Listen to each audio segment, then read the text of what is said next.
A'udzubillahi minasyaitonirrajim. Bismillahirrahmanirrahim. Assalamualaikum warahmatullahi wabarakatuh. Kembali lagi bersama Mang Sukir, yang tentunya akan menemani teman-teman semua dengan sebuah kisah-kisah horor dan mistis. Sebelumnya Mang Sukir ingin sekedar klarifikasi, karena beberapa video cerita banyak yang dihapus karena ada suatu perubahan untuk videonya. Dan nanti Mang Sukir dan tim tetap akan membuat konten cerita seperti ini, dan kita akan mulai dari awal. Dan buat teman-teman, jangan bosan-bosan untuk support channel ini. Dan terima kasih buat teman-teman yang selalu dukung Mang Sukir. Oke, untuk kali ini masih akan melanjutkan cerita yang sebelumnya, yang berjudul Teror Mawar Hitam. Cerita ini ditulis oleh Nanau1111. Dan bagi teman-teman yang penasaran dengan sang penulis, teman-teman bisa langsung cek link yang saya sudah siapkan, ada di kolom deskripsi. Oke, tak usah berlama-lama, bagaimanakah untuk kelanjutan cerita kali ini? Ini dia kisahnya. Selamat mendengarkan. Keesokan harinya di sekolah, Alta menemui Jessie secara diam-diam. Ia hendak merencanakan sesuatu yang akan dibuat dalam kemasan rapi tanpa Zera curigai. Itu ulah seseorang untuk membuat mentalnya terganggu. Urusan tes pack palsu itu pun karena ulah Jessie yang diperintahkan oleh Alta. Sedikit demi sedikit, Alta ingin tingkat kewarasan Zera berkurang. Dari mulai dijauhi sahabatnya sendiri, kemudian difitnah, dibully habis-habisan, kemudian dibenci banyak orang. Dengan begitu, Zera tidak akan tahan dalam keadaan. Dan disitulah Alta mulai memperlihatkan siapa dirinya pada Zera. "Apalagi yang harus gue lakuin, Al?" tanya Jessie menghampiri Alta ke gudang belakang sekolah. "Buat fitnah di antara Zera dan Elang sampai tersebar luas di sekolah, bikin Zera gak kuat sekolah di sini." Oke. Alta mendekati wajahnya di hadapan Jessie, melamut pelan bibir wanita itu. "Ah, Al, lo mau kita lakuin di sini?" Alta mengangguk. Alta melucuti satu persatu kancing baju seragam Jessie. Ia memberikan banyak tanda di sana, dan kemudian memberikan sentuhan-sentuhan memabukkan. Baginya, Jessie hanyalah mainan yang boleh disebut calang. Dan Alta selalu menikmati tubuh gadis itu, karena memang tanpa kemunafikan, Jessie pandai dalam urusan seksual. Singkat cerita, dan pada akhirnya keduanya keluar secara bersamaan. Lalu Jessie segera turun dari atas tubuh Alta. "Lo KB kan?" tanya Alta khawatir jika Jessie memiliki anak darinya. "Iya, kamu tenang aja, Al." Bohong. Padahal Jessie saat ini tengah mengandung anaknya Alta. Ia hanya takut jika Alta akan membunuhnya. Alta pernah mengancam satu hal, bahwa ia tidak akan membiarkan Jessie hidup jika Jessie mengandung anaknya. Setelah selesai dengan kegiatan bejat itu, Jessie keluar lebih dulu, sementara Alta masih di gudang untuk melaksanakan aktivitasnya merokok. Alta sudah merencanakan sesuatu yang spektakuler untuk Elang nanti. Lihat saja, ia tidak akan biarkan Zera dekat lagi dengan pria itu. Karena Alta lebih menyukai gadis itu merasa sendirian, merasa sepi. Dan disitulah Zera akan merasakan lemah, tak berdaya. Singkat cerita, Jessie, wanita itu menarik Zera menuju toilet secara paksa. Tentu saja ia dibantu Fiona dan Siska untuk menjalankan aksinya. "Kalian ngapain bawa aku ke toilet?" tanya Zera kepanikan. "Lah, ambilin gayung sama air di dalam. Dan selanjutnya lo tahu kan apa yang harus dilakuin. Dan lo Siska, sesuai rencana, jalanin sekarang," perintah Jessie yang kemudian diangguki keduanya. Zera nampak kepanikan. Ia hendak berontak, tapi tangan Jessie lebih kuat menahan tubuhnya. Fiona mengguyurkan air segayung pada tubuh Zera, dan mereka tertawa terbahak melihat baju seragam Zera basah kuyup.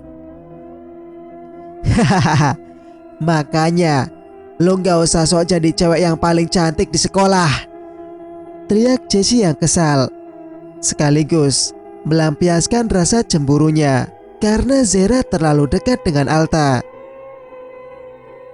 Zera menggigil kedinginan. "Aku harus kuat." "Zera!" Elang datang. Dan itu semua karena Siska yang menemui Elang, lalu sengaja mengadukan keadaan Zera agar Elang masuk perangkap Jessie. "Lo berdua ngapain anjing?" ucap Elang emosi. Zera bersembunyi di belakang tubuh Elang. Ia menggigil kedinginan dan kemudian refleks memeluk Elang dari belakang. Jessie menyenggol tangan Fiona, memberikan kode untuk mengabadikan momen itu sebagai kelancaran rencananya memfitnah Zera. Fiona yang langsung paham, lantas diam-diam memotret momen itu tanpa sepengetahuan Elang maupun Zera. "Cabut guys," ucap Jessie yang kemudian diikuti kedua temannya. Elang memeluk Zera. Dingin. Zera mengangguk. Pria itu menggendong Zera hendak menuju UKS. Jessie, wanita itu berhasil membuat kehebohan di SMA Cakrawala tentang berita hebohnya Zera dan Elang berada di toilet sekolah dalam keadaan Zera yang memeluk Elang dari belakang. Lantas semua orang membicarakan tentang Zera. Jika sampai kepala sekolah mengetahui hal itu, Zera akan langsung dikeluarkan dari sekolah. Namun sayangnya, yang Alta inginkan bukan Zera keluar dari sekolah, tapi Zera dibenci oleh banyak orang. "Bagus." Alta menarik Jessie dalam pangkuannya. "Udah gue transfer uangnya ke rekening lo." "Makasih sayang. Tapi bukan itu yang aku mau, Al. Aku mau kamu tanggung jawab atas anak yang ada dalam perutku." "Ke apartemen ya?" Jessie mengangguk tanpa ragu. Sebenarnya Alta sendiri tak mengerti mengapa saat melihat Jessie, ia seolah memiliki feeling untuk memeluk wanita itu, bahkan memanjakannya. Mungkin tanpa ia ketahui bahwa itu keinginan bayi yang ada di dalam perut Jessie. "Harus nginep." "Kenapa?" "Ikutin aja apa mau gue. Lo pacar gue. Gue berhak atas lo, tubuh lo, dan segala yang lo punya." Jessie mengangguk. Ia memeluk Alta dengan tangan yang melingkar di leher pria itu. Diam-diam ia tersenyum karena mendengar Alta mengakui dirinya sebagai kekasih. Sementara di tempat lain, "Baju seragam lo basah Zeh. Pakai kaos yang gue pakai ya," tawar Elang. Aku..." Bibir Zera bergetar, tak tahan menahan dinginnya air yang menyerap pada tubuhnya. Elang dengan segera membuka baju seragamnya. Kemudian, kaos yang ia pakai disodorkannya pada Zera untuk gadis itu pakai. Dengan cepat, Elang memakai kembali seragamnya karena Zera nampaknya tak nyaman melihat tubuh atas elang yang terbuka. "Gue tunggu di luar ya. Ganti baju seragamnya. Itu basah banget." Zera mengangguk. Selang beberapa detik, Zera sudah selesai mengganti baju seragamnya dengan kaos putih milik elang. Harumnya aroma dari minyak wangi bermerek Dior Homme Intense sangat Zera sukai. "Kamu biasa pakai parfum ini?" tanya Zera. "Iya, kenapa?" "Dulu aku pernah mau beliin buat Alta, tapi dia rupanya gak suka. Jadi hadiahnya aku tuker pakai yang lain. Padahal harum banget. Aku suka sama wangi ini." "Lo udah baikan?" Zera mengangguk. Pria itu mengambil handuk kecil di dalam lemari yang tersedia di UKS. "Sini rambutnya gue keringin." Lagi-lagi Zera mengangguk saja, menerima apa yang elang lakukan padanya. Melihat elang seperhatian ini padanya, lantas membuat hatinya semakin yakin bahwa elang bukanlah orang yang seperti Alta kira. Mungkin inilah saatnya untuk Zera mengatakan apa yang sebenarnya terjadi padanya belakangan ini. "Lang, aku mau cerita sama kamu." "Soal apa sih?" "Sebenarnya yang bikin mental aku terganggu waktu itu adalah teror." "Teror? Teror apa maksudnya?" "Teror soal orang misterius yang kirim aku mawar hitam, bunga yang melambangkan kematian. Aku takut. Bahkan kemarin-kemarin aku sempat pingsan. Kalau kamu gak hibur aku, gak datang nemuin aku, mungkin aku udah mulai terganggu lagi mentalnya, Lang. Jadi ada yang neror lo lewat mawar hitam." Zera mengangguk. "Apa lo pernah tahu ciri-cirinya?" "Dia pakai topeng, Lang. Aku gak bisa tahu wajahnya. Aku udah pasang jebakan, alhasil gagal terus. CCTV juga udah, tapi gagal terus." "Alta tahu?" "Dia tahu, tapi sampai detik ini Alta gak bisa buktiin siapa peneror itu." Ia jadi mengingat sepupunya yang tewas karena gangguan jiwa. Sepupunya itu selalu mengatakan adanya orang misterius yang terus mengganggunya. Hingga saat tengah malam tiba, sepupunya berlarian ke tengah jalan sepi hingga tertabrak mobil truk. Ini sebuah kebetulan atau sebuah hal yang memang sudah direncanakan. Otak elang mulai berputar mencari sebab dan penyebab. "Jangan dipikir ya. Lo kalau ada apa-apa langsung hubungin gue. Oke? Jangan panik heboh dulu. Lo langsung inget nama gue, terus telepon gue." Elang mengusap kepala Zera. Gadis itu mengangguk mengerti. "Dasar lonte!" teriak seorang murid perempuan yang masuk ke dalam UKS bersamaan dengan anak-anak murid perempuan lainnya juga. "Gila ya, udah begituan di toilet, sekarang di UKS. Gak ada otak.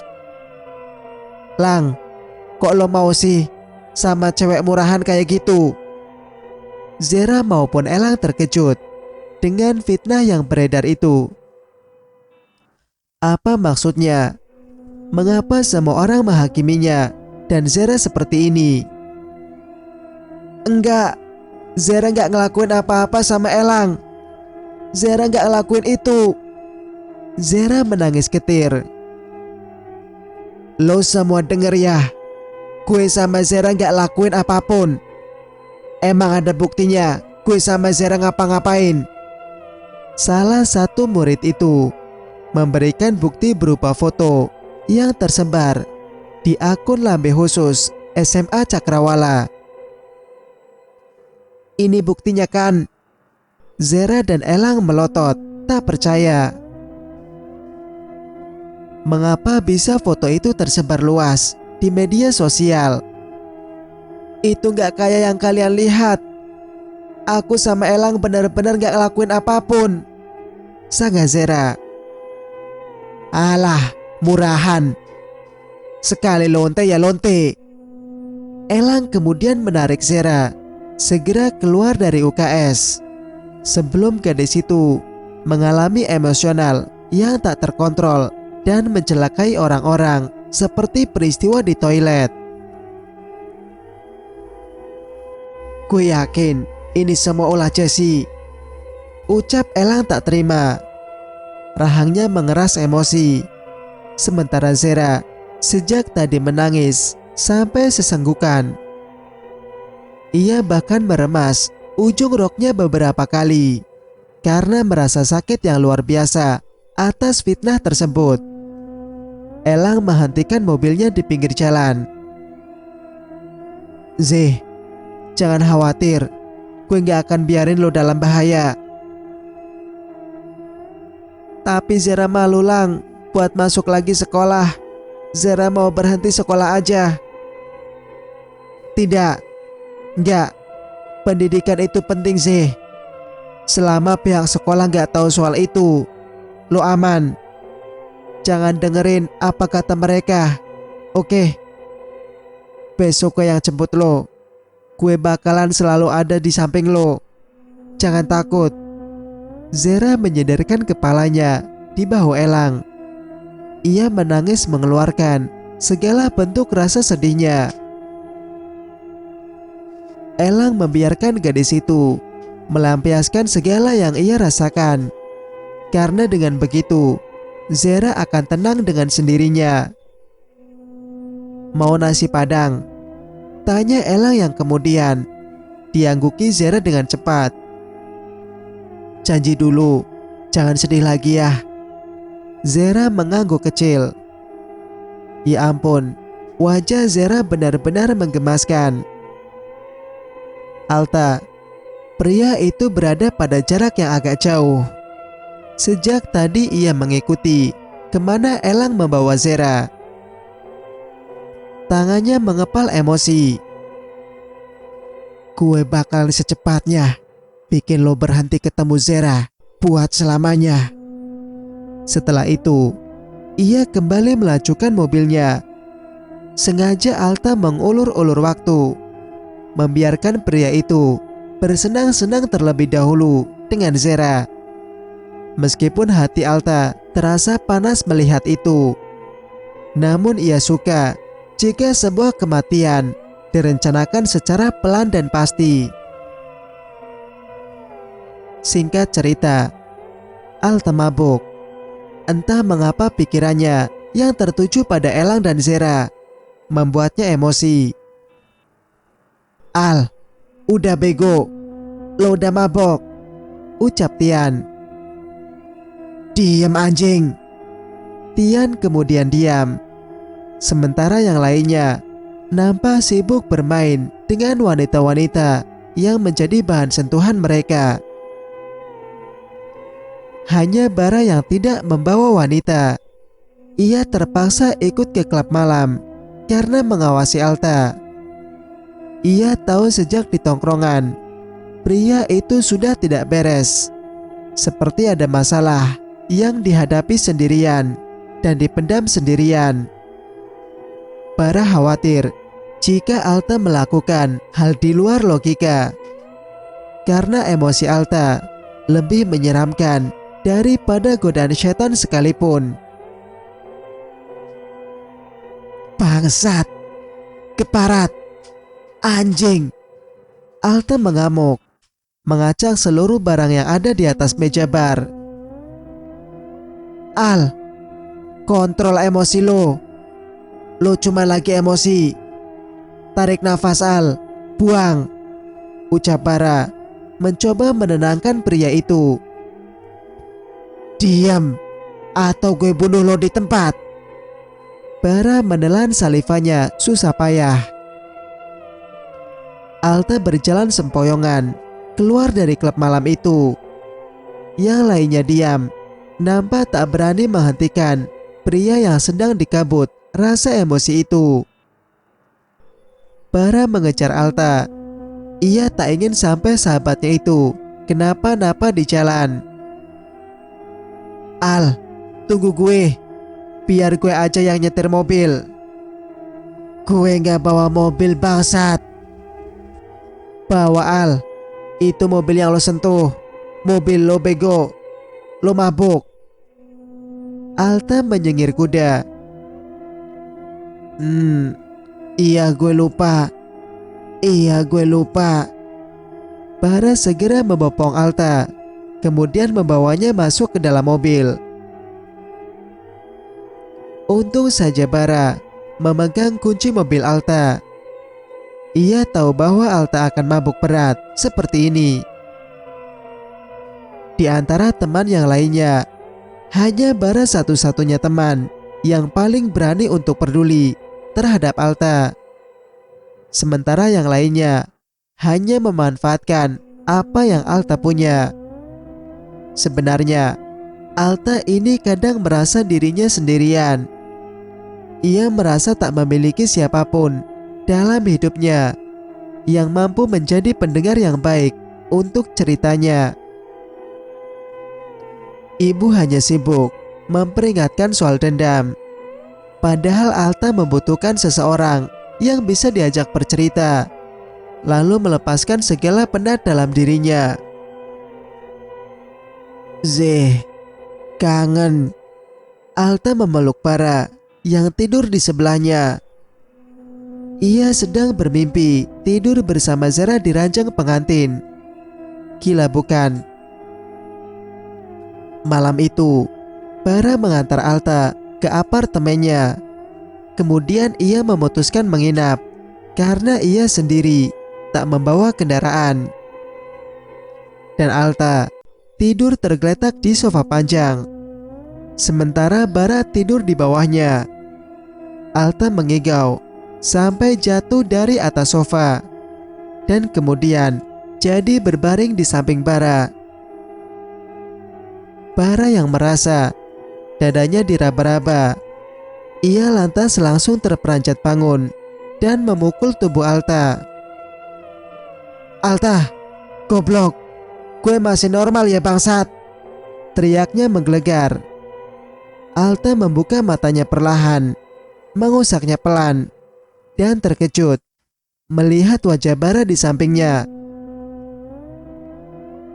Kok si Zara berubah jadi siluman sih? Siluman, pala lo bau menyan. Lo tadi ngapain grepe-grepe gue? Geli gue anjir. Jangan kepedean bangsat. Gue pikir Zara. Gue lagi mimpiin dia. Taunya siluman dugong ada di sini. Ngapain lo di sini? Semalam lo mabuk, ngacak-ngacak bar, terus ninggalin klub dalam keadaan sempoyongan. Gue bawa lo ke sini. Ya udah, sekalian gue nginep juga. Alta mendengus kasar. Ia kemudian bangun, hendak pergi membasuh wajahnya, lalu mengambil minuman bersoda yang ada di dalam kulkas, seraya menetralkan rasa pusingnya. Baru kali ini Alta sampai mabuk meminum minuman beralkohol. Bayang-bayang di mana Elang bersama Zara membuat hatinya panas, bukan kepalang. Gue cemburu. Hahaha, gak mungkin lah. Zara itu target gue. Gumamnya pelan sambil sesekali meleguk minuman bersoda yang sudah ia buka. Al, gue nginep dulu deh di sini. Gue males balik. Ada adik tiri gue. Anjir, bikin gue najis aja tiap hari. Dia demen Al sama gue. Kan gue jijik. Curhat pria berambut keriting itu. Bodoh amat, jawab Alta malas. Anjir, gue curhat panjang lebar dan lo cuman bales gitu doang. Pantes kagak ada yang mau curhat sama lo. Bara salah jika beranggapan seperti itu. Sebab dulu hampir setiap hari ada Zera yang selalu curhat urusannya. Baik itu hal-hal yang jelas maupun yang tidak jelas. Alta bersiap pergi ke rumah Zera. Hari ini adalah hari Minggu. Ia biasa pergi berolahraga bersama gadis itu. Cerita pun bersambung. Bagaimana menurut pendapat kalian? Jika kalian suka dengan ceritanya, jangan lupa untuk like, komen, dan subscribe channel ini agar bisa mendengarkan cerita-cerita berikutnya. Wassalamualaikum warahmatullahi wabarakatuh.